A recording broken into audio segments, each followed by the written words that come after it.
tudo bom? Nós hoje iremos tratar acerca da equiparação salarial. O que é equiparação salarial? É os empregados que preenchem determinadas condições terem os salários iguais, certo? A equiparação salarial sofreu sensível processo de mudança com a reforma trabalhista. E é exatamente isso que nós vamos verificar agora. Bom, quando é que um empregado pode requerer o salário igual ao outro? Nós temos, quando a gente fala de equiparação salarial, requisitos que a gente chama de positivos. O que é requisitos positivos? São aqueles requisitos que, se estiverem presentes, você tem direito ao salário igual. E requisitos negativos, que são aqueles requisitos que, se estiverem presentes, você não terá direito ao salário igual ao daquele colega que tem um salário maior que o seu. Vamos para os requisitos positivos? Vamos ver o que faz com que eu tenha um salário igual ao seu? Primeiro, a gente tem que ter contemporaneidade. O que é contemporaneidade? A gente tem que ter trabalhado junto. Em algum momento, nós necessariamente temos que ter trabalhado junto. Não precisa ser no momento da propositura da ação.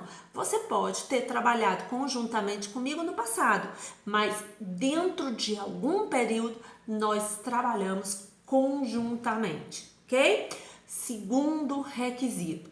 O segundo requisito está voltado ao fato de a gente exercer a mesma função. Nós, tanto o empregado que solicita, como aquele que a gente aponta como referência, que a gente chama de paradigma, tem que exercer a mesma função. Quando a gente fala em função, é necessário que a gente verifique se as funções têm designações diferentes, mas exercem as mesmas atividades. Porque quando elas têm designações diferentes, mas na prática você faz as mesmas atividades, você também pode requerer equiparação salarial. Mas, em regra, nós teríamos que fazer a mesma função. Outra coisa que é considerado requisito positivo, e isso mudou radicalmente na reforma, é a ideia de que nós temos que trabalhar dentro do mesmo estabelecimento.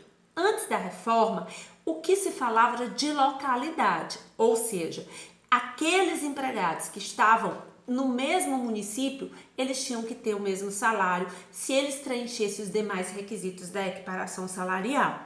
Hoje não mais, hoje a gente olha por estabelecimento. Então veja, se eu tenho duas lojas do mesmo empregador, uma filial e outra matriz, por exemplo, o pessoal da matriz pode ganhar mais que o pessoal da filial, mesmo estando na mesma localidade, no mesmo município.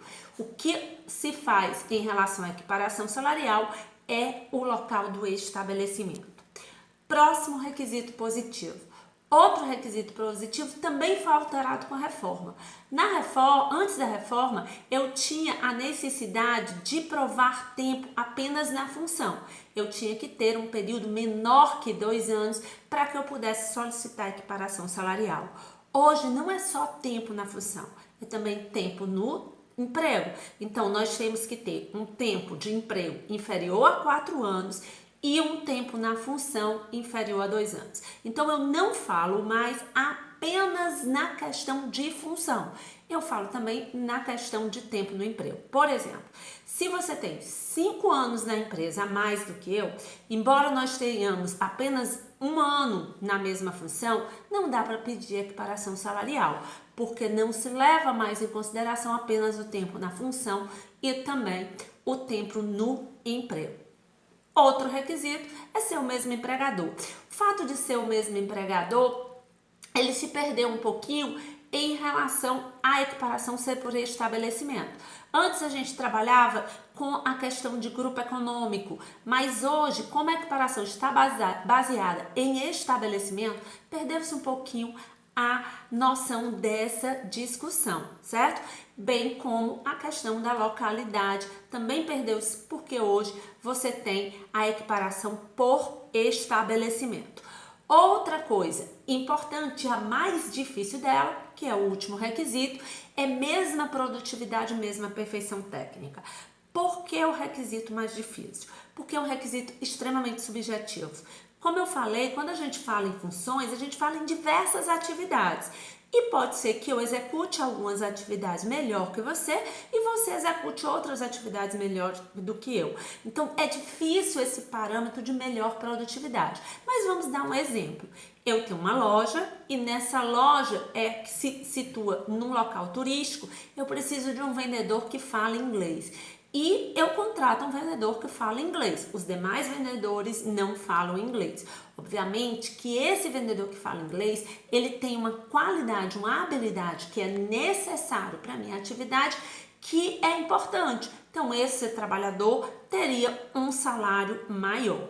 Bom, presente esses requisitos positivos, você tem direito ao salário igual daquele empregado que ganha mais que você. É o que a gente chama de paradigma, ok? Bom, mas existe o que a gente chama de requisitos negativos. O que são requisitos negativos? São aqueles requisitos que, se estiverem presentes, a gente não fala em equiparação salarial.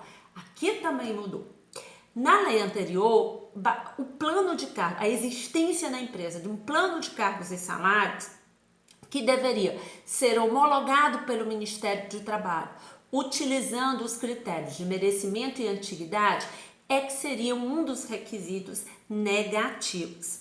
Pois bem, hoje o plano de cargos e salários também é um requisito negativo, mas acontece que ele não precisa estar apenas no plano de cargos e salários, essa questão salarial. Ela pode estar também em norma interna da empresa ou em negociação coletiva, estabelecendo valores diferentes para os empregados que trabalhem numa determinada empresa. Além do mais, não há mais necessidade de homologação. Não se homologa mais o plano de cargos e salários para aquela empresa. Bem como o empregador pode optar em usar só um dos critérios. Na legislação anterior, eu tinha que usar merecimento e antiguidade. Agora não mais. Eu posso adotar só antiguidade, eu posso adotar só merecimento. Isso fica a critério do empregador, certo? Então, o primeiro requisito negativo seria isso. A existência desse plano geraria a impossibilidade de que eu pleiteie a equiparação salarial se as regras do plano não forem discriminatórias. E, por fim, a questão do readaptado. O readaptado é aquele trabalhador que veio da Previdência Social, perdeu a sua capacidade de trabalho e eu tenho que colocá-lo para exercer, na grande maioria das vezes, um trabalho teoricamente inferior. Esse trabalhador não pode perder o seu patamar salarial. Como ele não pode perder o seu patamar salarial, nenhum trabalhador que esteja exercendo a função que ele está pode indicá-lo como paradigma. Por exemplo, eu sou um motorista, por alguma situação eu não posso mais ficar muito tempo sentado, em decorrência disso eu me afastei pela Previdência Social. Quando eu retornei, não tinha mais condição de ser motorista e passei a ser fiscal de linha. Dentro da categoria dos motoristas, o maior salário é do motorista. Eu vou ser fiscal de linha, mas continuarei recebendo o salário do motorista. Nenhum fiscal de linha pode me utilizar como paradigma, porque o readaptado não é considerado paradigma para fins de equiparação salarial.